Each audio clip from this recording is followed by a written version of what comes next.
సిలువ వేయబడి ఉన్నాము. చిన్న ప్రార్థన చేసుకుందాం. మహాకృప కలిగిన మా తండ్రి, పరిశుద్ధుడా, ప్రేమగల దేవా, కృప కలిగిన యేసయ్య, మీకు వందనములు, స్తోత్రములు. శిలువ శ్రమల ధ్యానాలలో 5వ ఆదివారముగా నీ సన్నిధిలోనికి వచ్చాము. నీకు స్తోత్రములు. నిలిచిన మీ దీనదాసుని మీ శిలువ పునరుద్ధాన వెలుగులో మీరు మరుగు చేసుకుని మాట్లాడండి. వినటానికి, గ్రహించటానికి, అర్థం చేసుకునటానికి ఆత్మను బిడ్డలకిచ్చి చదివిన వాక్యములో, చదవబోయే వాక్యములో ఉన్న అనేక సంగతులు మాకు బయలుపరిచి మాతో మాట్లాడమని మా మంచి బోధకుడైన యేసు నామమున ప్రార్థిస్తున్నాను పరమ తండ్రి, ఆమేన్. శిలువనాథుడైన యేసు ప్రభు దీవెనలు కూడి వచ్చిన మనందరికీ కలుగునుగాక, ఆమేన్. మరణాత. కూర్చుందాము. ప్రియులారా, యేసుక్రీస్తు ప్రభు యొక్క శిలువ శ్రమల ధ్యాన దినాలలో 5వ ఆదివారముగా ఉన్నాము కాబట్టి ఈ రోజు యొక్క వాక్యము, పాఠము మనము ధ్యానం చేసుకుందాం. ఈరోజు యొక్క వాక్యములో, పాఠములో కూడా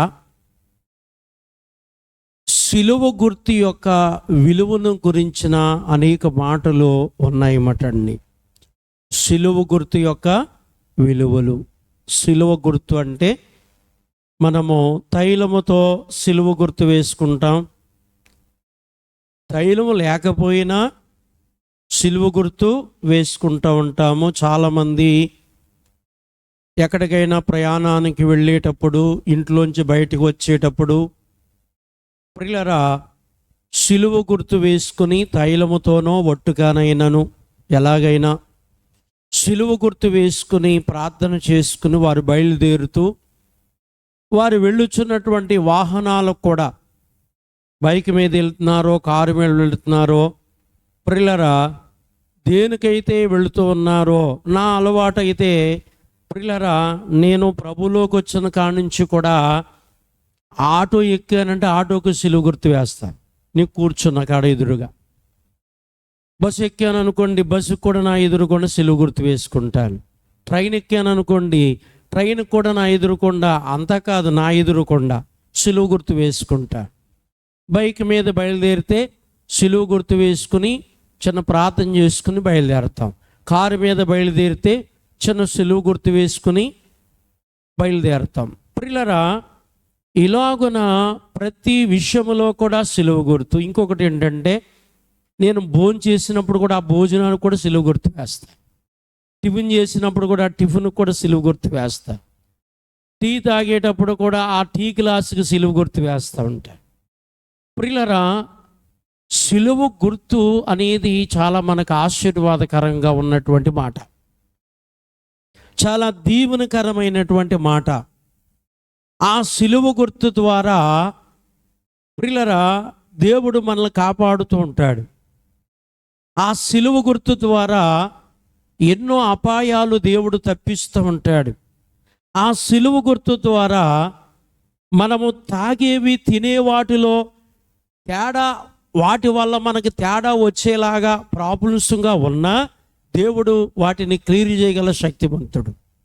ఎవరు? దేవుడు. ప్రియులారా కాబట్టి అందుకే శిలువ గుర్తు అనేది మనం ఎప్పుడు మర్చిపోకూడదు. ప్రియులారా శిలువ గుర్తు ధరించాలి, శిలువ గుర్తు వేసుకోవాలి. పౌలు గారు, అపోస్తుడైనటువంటి పౌలు ఒక మాట చెప్తారు ఇక్కడ. ఏమని అంటే, ప్రియులారా అయితే మన ప్రభువైన యేసుక్రీస్తు సిలువయందు తప్ప, మన ప్రభువైన యేసుక్రీస్తు సిలువయందు తప్ప. ప్రియులారా కాబట్టి ఇక దేని యందు నేను అతిశయించటలేదు, అంటే దేనిని బట్టి నేను ఆనందించట్లేదు. ఎన్నో ఉండవచ్చు. అంటే కొంతమంది బంగారం ఉందని ఆనందించవచ్చు, కొందరు డబ్బు ఉందని ఆనందించవచ్చు, కొందరు మేడలు మిద్దులు ఉన్నాయని ఆనందించవచ్చు, పిల్లల కొందరు ఎకరాల పొలం ఉందని ఆనందించవచ్చు, కొందరికి కారులు ఉన్నాయని ఆనందించవచ్చు, కొందరికి ఎక్కువ వస్త్రాలు ఉన్నాయని ఆనందించవచ్చు. ఇలా మాట్లాడండి, అంటే మనం చెప్పుకుంటూ పోతే పోలుంటాయి. అయితే వాళ్ళ యొక్క ఆనందం ఏమిటంటే పిల్లరా ఆ రీతిగా ఉండొచ్చు. జనం ఉన్నారు, బోళ్ళు జనం మా పుట్ట పిల్లరా అనుకోవచ్చు. ఇలా ఎన్నో రకాలుగా వాటిని బట్టి ఏం చేస్తారంటే ఆనందిస్తారు. అపోస్తలుడైన పౌలు గారు అంటారు, ఆ ఆనందము స్థిరమైనది కాదు. ప్రియులరా, బంగారం ఉంది కానీ బంగారం అమ్మేశావు, అప్పుడు ఆ బంగారాన్ని బట్టి ఆనందించే ఏడుస్తావు. ఇప్పుడు నీవు బంగారం ఉన్నప్పుడు నవ్వావు, దాన్ని బట్టి ఆనందించావు, అది పోయిన తర్వాత ఏడుస్తావు. డబ్బు కూడా అంతే, నీకు ఏదైనా అంతే. ఇంకా ఏది స్థిరము కాదు ఈ ధరణిలోనట, ఏది స్థిరము కాదట. ఈ వేళ ఏది ఉందనుకుంటున్నామో రేపు పొద్దున అది లేకపోవచ్చు. ఈ వేళ ఎవరు ఉన్నారు అనుకుంటున్నా వాళ్ళు రేపొద్దున లేకపోవచ్చు. అప్పుడు నీ పరిస్థితి, నీ స్థితి, నీ గతి ఏమిటి? ప్రియులరా, నీ స్థితి, నీ గతి, నీ పరిస్థితి, ప్రియులరా నీ విధానం ఏమిటి? ఏమైపోతావు నీవు అని అంటే, అందుకే మన దైవజనులు అన్నారు, దేవదాసయ్య గారు, అందరిని ప్రేమించు, అందరిని గౌరవించు, దేవుణ్ణి మాత్రమే నమ్ము. ఎవరు నమ్మాలట? దేవుణ్ణి మాత్రమే నమ్ము. ప్రియులరా, అయితే ఎవరిని నమ్మినా ప్రియులరా అది స్థిరము కాదు. అందుకే ప్రియులరా అందరినీ గౌరవించమన్నారు, అందరినీ ప్రేమించమన్నారు, నమ్మటం మాత్రము దేవుణ్ణి ఒక్కనే నమ్మమన్నారు. మీ అర్థమైంది కదండి? దేవుణ్ణి ఒక్కనే నమ్మమన్నారన్నమాట. ప్రియులరా, కాబట్టి బహుశా ఏమనుకోకుండా అలా జరగాలని కాదు, కానీ భార్య భర్త మీద ఆధారపడి ఉందనుకోండి, ఆ భర్త చనిపోయిన పరిస్థితి ఏంటి? బిడ్డలు తల్లిదండ్రుల మీద ఆధారపడి బతుకుతున్నారనుకోండి, తల్లిదండ్రులు లేరనుకోండి, వీళ్ళ పరిస్థితి ఏంటి? మీ అర్థమైంది కదండి? అంటే అందుకే రెండు కోణాలు ఉంటాయి. ఒక కోణములో సంపదలు ఉన్నాయని, భాగ్యాలు ఉన్నాయని, జనాలు ఉన్నారని పిల్లలు ఈ రీతిగా సంతోషించే ఒక కోణం ఉంటుంది. రెండో కోణము, వాళ్ళు ఉన్నారు, వీళ్ళు ఉన్నారు, వాళ్ళ బట్టి నేను బతుకుతున్నాను, వీళ్ళ బట్టి నేను పోషించబడుతున్నాను, నాకేంటని అనుకుంటాం. ఒకవేళ లేకపోతే పరిస్థితి ఏంటి? మీ అర్థమైంది కదండి ప్రియులరా? కాబట్టి ఒక వ్యక్తితో ఒక వెలుగును దేవుడు మూసేసేవాడు కాదు. మీ అర్థమైంది కదండి ప్రియులరా? దానికి వెలుగు, ఇంకా అధికమయ్యేటువంటి వెలుగు కలుగు చేస్తూ ఉంటాడు దేవుడు. ఒకప్పుడు కుటుంబాలలో, ఇళ్లలో కిసనాలతో దీపాలు వెలిగించుకునేవారు. దాని వెలుగు ఎంత వస్తుంది అమ్మా? ఆ వెలుగు పోయిన తర్వాత అందరి కుటుంబాల చీకటి వచ్చేసిందా? కరెంటు లైట్లు వచ్చింది. అంటే దానికంటే ఇంకా వెలుగు పెరిగిందా లేదా? పెరిగింది. ప్రియులరా, ఇలా మనం ముందుకు వచ్చేస్తే ఇక ఉండే కొలుదు అప్పుడు ఎప్పుడో 1% వెలుగు ఉంటే ఇప్పుడు 100% వెలుగు వచ్చింది. అవునా కాదంటారు అమ్మా? అలాగే మనుషులు కూడా అంతే. ఒక మనిషి వెలిగించబడిన తర్వాత ఆ వ్యక్తి లేకపోతే అక్కడ చీకటి అయిపోతాం అనేది తప్పు. ప్రియులరా, ఎందుకంటే ఆ వ్యక్తి తర్వాత వచ్చే వ్యక్తుల ద్వారా ఇంకా గొప్ప వెలుగు వస్తుంది, ఇంకా గొప్ప మహిమ వస్తుంది, ఇంకా గొప్ప దీవెన కూడా వచ్చే అవకాశము ఉంటుంది. అందుచేతనే మనము ఆధారపడవలసింది, సంతోషించవలసింది, ఆనుకోవలసింది ఎవరి మీద అన్నారు ఇక్కడ? ప్రభువైన యేసుక్రీస్తు సిలువ యందే సంతోషించాలన్న. ప్రభు గురించి ఇక్కడ 3 మాటలు. 1 ప్రభువు, 2 యేసు, 3వది క్రీస్తు. ఆయన సిలువ యందు ఏం చేయాలి? ఆయన సిలువ తప్ప మరి దేని యందు నేను అతిశయించుట నాకు దూరమవునుగాక. ఏమవ్వాలన్నాడు అంటే ఏంటది దూరం అయ్యేది? సిలువ తప్ప ఇక దేని యందైతే నేను సంతోషిస్తున్నానో ఆనందిస్తున్నానో అది నాకు దూరం అవ్వాలని. మీ అర్థమైంది కానీ అది నాకేమవ్వాలి? దూరం అవ్వాలంటున్నాడు ఆయన. ప్రియులారా, అయితే సిలువ యందే నేను అది సహించాలన్నారు. కింద ఇంకో చక్కటి మాట ఉందండి. ప్రియులారా, అది దూరం అవునుగాక, దాని వలన నాకు లోకమునకు నేనును ఏం చేయబడ్డామంటే సిలువేయబడ్డాము. ఏం చేయబడ్డాము? సిలువేయబడ్డాము. ప్రియులారా, అంటే ఇక్కడ ఈ లోకాన్నో ఈ లోకములో ఉన్న వాటినో అందాలో విందో పురుషులో ఏవో చూసో ప్రియులారా వాటి నందు ఆ స్థితి నాకు ఉండకూడదు అన్నాడు. ఆ విషయంలో నేనేం చేయబడ్డాను? సిలువేయబడ్డాను. సిలువేయబడటం అంటే బంధించబడ్డాను అని. అంటే ఇక్కడ ఇంకో మాట చెప్పొచ్చు. యేసు ప్రభు చెప్పినటువంటి మాట ఏమిటి అంటే, యేసు ప్రభు వారు ఏమంటారంటే, లోక మార్గం విశాలమైంది, నా మార్గం ఇరుకైంది అంటారు ఆయన. లోక మార్గం ఏమిటి? విశాలమైంది. దేవుని మార్గం ఏమిటంటే ఇరుకయింది. అంటే దానికి అర్థం ఏమిటి? విశాలం అంటే పెద్ద దారి, ఇరుకంటే సన్న దారి అని కాదు. అక్కడ విశాలం అంటే విచ్చలవీడి జీవితం. మీకు అర్థమైంది కదండి? వాళ్ళు విచ్చలవీడిగా వాళ్ళ ఇష్టానుసారంగా బతికేయటం అది విశాలమైంది. ప్రియులారా, ప్రభులోకి వచ్చిన తర్వాత ఏమన్నారు? ఇరుకు మార్గం అన్నారు. అంటే ఇరుకు మార్గం అంటే ఇది చెయ్యొచ్చు ఇది చేయకూడదు ప్రియులారా అనే ఒక కట్టుబాటు, ఒక నియమ నిబంధన, ఒక ఆజ్ఞ. ఇక్కడ సిలువేయబడటం అంటే అదే. ఏం చేయబడటం? సిలువేయబడటం అంటే అదే మాట అండి ప్రియులారా. కాబట్టి అందుకే లోకం నా కొరకు, నేను దేవుని కొరకు ఏం చేయబడ్డానంటే సిలువేయబడ్డాను. ఏం చేయబడ్డానన్నారు? సిలువేయబడ్డానన్నారు ప్రియులారా. కాబట్టి ఈ నిబంధన, ఈ ఆజ్ఞలు, ఈ కట్టడాలలోనే భక్తి పెరుగుతుంది మనకి. పరిశుద్ధత కానీ, భక్తి కానీ, ఆత్మీయ స్థితి కానీ, దేవునికి దగ్గరయ్యే స్థితి కానీ ఈ భక్తిలోనే వస్తుంది అన్నమాట.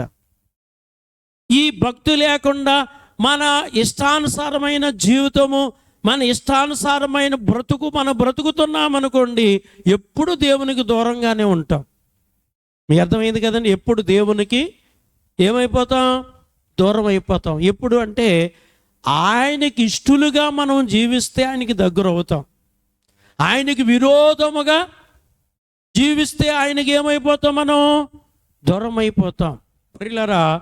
అందుకే ఆయనకు దూరం అవ్వకుండా ఉండాలంటే ప్రియులారా, ఇక్కడ ఆయన ఆజ్ఞలు, ఆయన కట్టడాలు, ఆయన నిబంధనలు, ఆయన శాసనాలు, విధులు, పదాజ్ఞలు, ధర్మశాస్త్రము ఏం చెబుతుందో దానికి కట్టుబడి, దానికి విధేయులమై ప్రియులారా బద్ధులమై మనము నడుచుకున్నప్పుడు దేవునికి ఏమవుతామంటే దగ్గర అవుతాం ప్రియులారా, సమీపిస్తాం. కాబట్టి అందుకే ఇక్కడ ఈరోజు యొక్క అంశము మాట సిలువను గురించి, సిలువ గుర్తు గురించి ప్రియులారా. కాబట్టి అందుకే సిలువ గుర్తు అనేది మనకి చాలా ఆశీర్వాదకరమైంది. కాబట్టి ఈ సిలువ గుర్తు మనము కలిగి ఉండాలి. ఇక్కడ 3 ఉదాహరణలు చెప్పారు దైవజనులు దేవదాసయ్య గారు.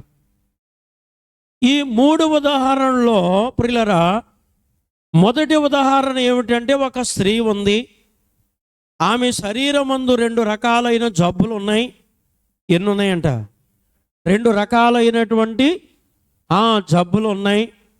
ఈ 2 రకాల జబ్బులు 2 సిలువలు ఆమెకి. అంటే ఒక శ్రమ, ఒక సిలువ, 2 శ్రమలు కాబట్టి 2 సిలువలు.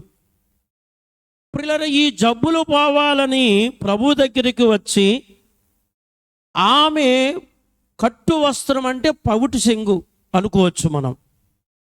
ప్రియులారా, యేసుక్రీస్తు ప్రభు సిలువ మీద వేసిందట. ఎక్కడ వేసింది అమ్మా? యేసుక్రీస్తు ప్రభు యొక్క సిలువ మీద వేస్తే వెంటనే ఆమె జబ్బులు 2 సిలువలు అనే జబ్బులు ఎగిరిపోయినాయట. ఎవరి మీద వేయగా? యేసు సిలువ మీద వేయగా. యేసు సిలువ మీద వేయగా ఆమె జబ్బులు ఉన్నాయా? లేవంట, ఎగిరిపోయినటండి. ప్రియులారా, సిలువనగా శ్రమ. యేసయ్య శ్రమలు వేరు, మన శ్రమలు వేరు. మన శ్రమలు మనం బ్రతకటానికి, మనము జీవించటానికి మన శ్రమలు. కానీ యేసయ్య శ్రమలు మన కొరకు అయ్యా. ఎవరి కొరకు? యేసయ్య శ్రమలు ఎవరి కొరకు? మన కొరకు. పాపము, శాపము, దోషము, మరణము, కీడు ఇవన్నీ తొలగటాని కోసం ప్రియులారా ఏమిటి అంటే యేసయ్య శ్రమలు, యేసయ్య సిలువ. 2వ ఉదాహరణలో దైవజనులు ఏం చెప్పారంటే, గుడుము వాస్తవుడు అంటే గుడుము సంబంధించిన ఒక వ్యక్తి యేసు ప్రభువును అనుసరించి ఒక పుస్తకాన్ని రాశాడు. ఎవరి చరిత్ర గురించి? యేసును గురించి ప్రియులారా ఒక చరిత్ర వచ్చిన పుస్తకాన్ని ఆయన రాశాడు. రాసి ఆ పుస్తకాన్ని దేవదాసయ్య గారి దగ్గరికి తీసుకువచ్చారు. దేవదాసయ్య గారి దగ్గరికి తీసుకువచ్చి, అయ్యా నేను ఒక పుస్తకాన్ని రాశాను, ఇందులో తప్పులు ఏమన్నా ఉంటే సరిచెయ్యండి. అదే దిద్దుట అంటే. దిద్దుట అంటే అదే కదండి. తప్పులు ఏమని ఉంటే సరి చేయమని చెప్పి ఆ వ్యక్తి అయ్యగారికి ఆ పుస్తకాన్ని ఇచ్చారట. అయ్యగారు ఆ పుస్తకం అంతా చదివి ఆ పుస్తకములో ఉన్న ఎక్కడెక్కడైతే తప్పులు ఉన్నాయో వాటన్నిటినీ సరిచేసి దిద్ది ప్రియులారా ఆ వ్యక్తికి ఇచ్చేటప్పుడు ఒక మాట చెప్పారంట, ఈ పుస్తకము పైన సిలువ గుర్తు వెయ్యి. సిలువ గుర్తు వేయకపోతే దయ్యం ఎత్తుకెళ్ళిపోతుందని చెప్పారంట. ఏమి ఎత్తుకెళ్ళిపోద్ది? దయ్యం ఎత్తుకెళ్ళిపోద్ది అన్నారు. ఏమి లేకపోతే సిలువ గుర్తు వేస్తే దయ్యము ఎత్తుకెళ్ళదు. ఎందుకు ఎత్తుకెళ్ళదు?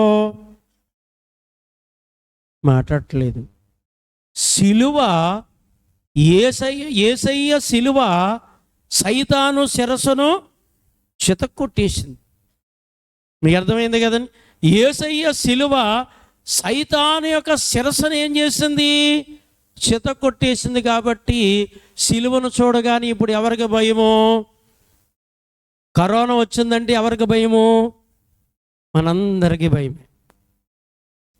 మొన్నటిదాకా కరోనా అంటే అందరూ భయపడిపోయారా? పడిపోలేదా? భయపడిపోరు. ఇప్పుడు కరోనా వచ్చేసిందంటే అమ్మా భయపడతారా లేదా?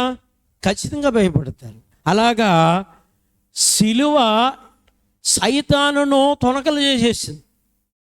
సిలువ సైతాను నలగొట్టేసింది. సిలువ సాతాను శిరస్సును చితగొట్టేసింది. తోక మాత్రమే ఊపుతుందని చెప్పి అయ్యగారు సైతాను ఎదిరింపులో రాశారు. ప్రియులారా, అందుచేత సిలువ అనగానే ఇప్పుడు ఎవరికి భయము? అమ్మా సాతానుకి భయము. సిలువ గుర్తు వేయగానే దాని జోలికి సాతానుడు వస్తాడా?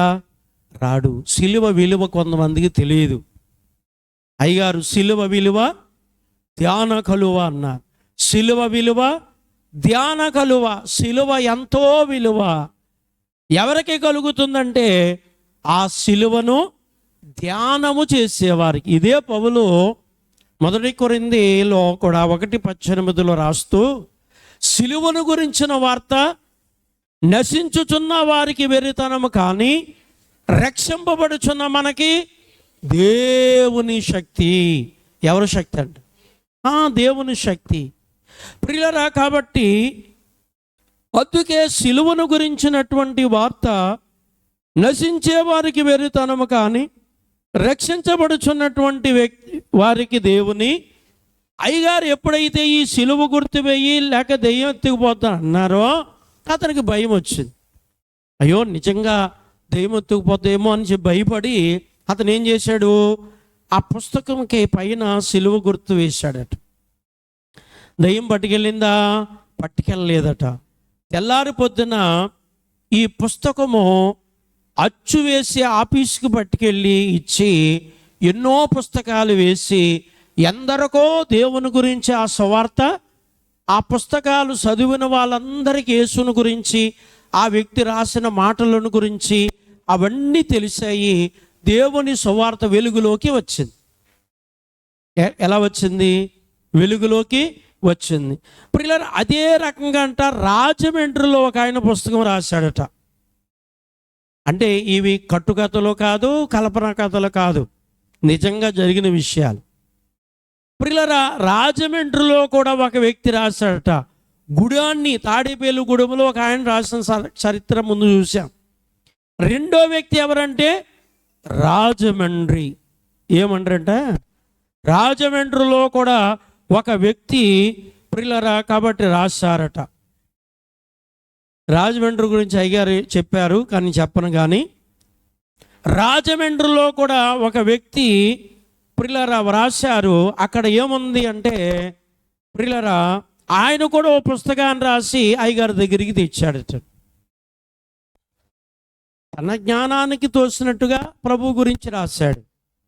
ఆ పుస్తకాన్ని అయ్యగారి దగ్గరికి తెచ్చి, అయ్యా ఇందులో ఏమైనా తప్పులుంటే సరిచేయండి అన్నారు. సరిచేయండి అంటే ప్రియులారా అయ్యగారు ఏం చేశారు? ఆ పుస్తకమంతా చదివి దాన్ని దిద్ది, అంటే తప్పులన్నీ సరిచేశారు. తప్పులన్నీ సరిచేసి ఆ వ్యక్తికి చెప్పినట్లుగానే ఈ వ్యక్తికి చెప్పారట. పుస్తకము పైన సిలువ గుర్తు వెయ్యి, లేకపోతే దయ్యము ఎత్తుకెళ్ళిపోద్ది అని చెప్పారంట అయ్యగారు.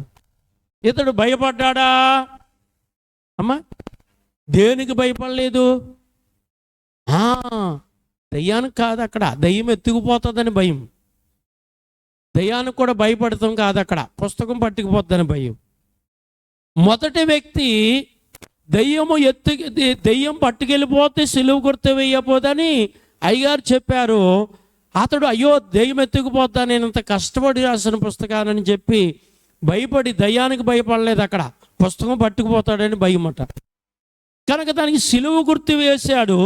అచ్చువుకి వెళ్ళింది, ప్రింటింగ్ వేయబడింది, ఎందరికో ఆ సువార్త ప్రకటించబడింది. ఇదే వ్యక్తికి అలాగని మరొక వ్యక్తికి అయ్యగారు చెప్పారు. ప్రియులారా, ఈ వ్యక్తికి ఇప్పుడు ఏమి లేదు, దయ్యం ఎత్తుకెళ్ళిపోద్దనే భయమో లేదు. మరలా ఏమనుకున్నాడట? దయ్యానికి చేతులున్నాయా, కాళ్ళున్నాయా ప్రియులారా అనుకున్నాడట. దయ్యానికి చేతులున్నాయా, కాళ్ళున్నాయా? ఏం చేస్తాను నేను? ఈ పుస్తకాన్ని పెట్టిలో పెట్టి పెట్టికి తాళం వేసేస్తాను, ఇంట్లో పెడతాను, ఇంటికి తాళం వేసేస్తాను, అసలు దెయ్యం ఎలా ఎత్తుకెళ్తుందో చూస్తానన్నాడట. భయము లేని భక్తి. ఏమి లేని భక్తి? భయము లేని భక్తి అక్కరకు రాదన్నారు అయ్యగారు. ఏమి లేని భక్తి అట? భయము లేని భక్తి అక్కర కంటే భయము లేని భక్తి ఫలించదని అర్థం. భయము లేని భక్తి పరలోకానికి తీసుకువెళ్ళదని అర్థం. భయము లేని భక్తి వల్ల ప్రయోజనం ఏమీ లేదని అర్థం. భయముతో కూడినటువంటి భక్తి మనకి కావాలక్కర్లేదండి, కావాలి. ప్రియులారా, దేవునికి భయపడకపోతే భక్తిలో మనం ఏం చేయలేం. ఈ 40 దినాలు సిలువ ధ్యానాల్లో లేకపోతే, ఈ 40 దినాలు ఉపవాసము చేయకపోతే, ఈ 40 దినాలు దీక్షలో ఉండకపోతే మనకి, మన కుటుంబానికి, మన బిడ్డలకి అన్నిటికీ దీవెన ఎలా వస్తుంది అనే ఆలోచన లేక భయము మనలో ఉండాలి. మనలో ఉంటే 40 రోజులు ఎక్కడికి వస్తాం? అయ్యగారు చెప్పినట్లు సిలువ దగ్గరికి వస్తాం. ఎక్కడికి వస్తాం? సిలువ దగ్గరికి వస్తాం. ఈ 40 రోజులు, ఈ 40 రోజులు ఉపవాసం ఉంటాం, ఈ 40 రోజులు దీక్షలో ఉంటాం. ఇవన్నీ మనకు అవసరం అండి, ఇవన్నీ మనకి కావాలి. ఎందుకంటే భయముతో భక్తి సాగితే భక్తిలో ఎదుగుతాం మనం. భయభక్తులు లేని భక్తి ప్రియులారా ఎదుగుతాం మనం? ఎదగలేము. చూడండి, ఈయన ప్రశ్న అయ్యగారికి ఎదురు ప్రశ్న ఏంటి అంటే, దయ్యానికి చేతులు ఉన్నాయా, దయ్యానికి కాళ్ళు ఉన్నాయా? ప్రియులరా వస్తుందా అంటే, నువ్వు పెట్టిలో పెట్టినా ఇంట్లో పెట్టినా దయ్యమే స్పీడ్గా వస్తుంది ఇంట్లోకి. తలుపులు కూడా తీయకుండా లోపలికి వచ్చేస్తుంది. ఎవరు అమ్మా? దయ్యం ఆత్మ కదా. మరి దయ్యం మనలాగేమైనా శరీరంతో ఉందా? శరీరంతో ఉన్న మనకైతే తలుపు తీయకుండా లోపలికి వస్తామా? దయ్యం అయితే వచ్చేస్తుంది. దానికి ఏం లేదు, శరీరం లేదు. ప్రియులర్ ఎంత తెలివి తక్కువ దద్దమ్మ వీడు అన్నట్టుగా ఉంది. అయితే ప్రియులరా, కాళ్ళు ఉన్నాయో చేతులు ఉన్నాయో ఎక్కడ పెడతాను? పెట్టిలో పెట్టి పెట్టికి తాళం వేస్తాను, ఇంట్లో పెడతాను ఇంటికి తాళం వేస్తాను. పెట్టాడట, పెట్టిలో పెట్టి తాళం వేసి ఇంట్లో పెట్టాడు. పెట్టిని బయట ఇంటికి ఏం చేశాడట? తాళం వేశాడట. ప్రియులరా 30 సంవత్సరాలు అయిందట. ఇంటి తాళము తీయలేదు, పెట్టి తాళము తీయలేదు. ఈ కష్టపడి రాసిన పుస్తకం అచ్చుకు వెళ్ళలేదు. ఆ విషయాలు ఎవరికి తెలియలేదు. మూసిపోయింది, చీకటి అయిపోయింది. ఏమైపోయిందట? వెలుగులోకి వచ్చింది ఆ పుస్తకం, రాలేదు. కారణం ఏమిటి? ఏం చెప్పారు అయ్యగారు?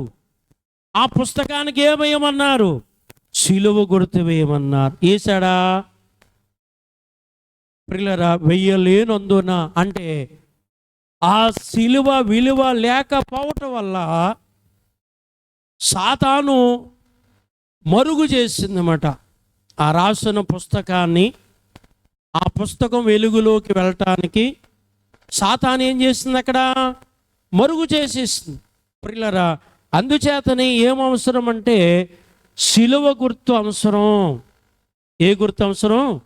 సిలువ గుర్తు అవసరం అన్నమాట. సిలువ గుర్తు చాలా ప్రాముఖ్యం. కాబట్టి అందుచేతనే మనము సిలువ గుర్తు వేసుకునటానికి, నేను పుస్తకం చెప్పాను కదా మీకు, ప్రతి విషయంలో మనము అడుగు కదపాలన్నా సిలువ గుర్తు వేసుకోవాలి. ప్రియులరా, అది ఒక ప్రక్క ఆశీర్వాదము, అది ఒక ప్రక్క దీవెన, మరొక ప్రక్క అనేక కీడులు, శాపదోషాలు, అపాయాలు, ప్రమాదాలు తప్పిస్తుంది. సిలువ గుర్తు అంటే ఎవరికి భయం? మేను అమ్మా, సాతానికి భయము. ఎవరికి భయమట? సాతానుకి భయమటండి. ప్రియులరు, అందుకే మనము సిలువ గుర్తు ఎప్పుడు మర్చిపోకుండా, సిలువ ద్వారాగా పాప పరిహారం చేశారు ప్రభు, సిలువ ద్వారా వ్యాధి పరిహారం చేశారు, సిలువ ద్వారా నిత్య జీవాన్ని మనకి ఇచ్చారు. ఇవన్నిటికంటే ఇంకా ప్రాముఖ్యమైన విషయం ఏంటంటే, సాతాను శక్తులన్నీ కొలగొట్టబడ్డాయి. సాతాను శిరస్సు త్రొక్కబడింది, శతక త్రొక్కబడింది. దేని ద్వారా అంటే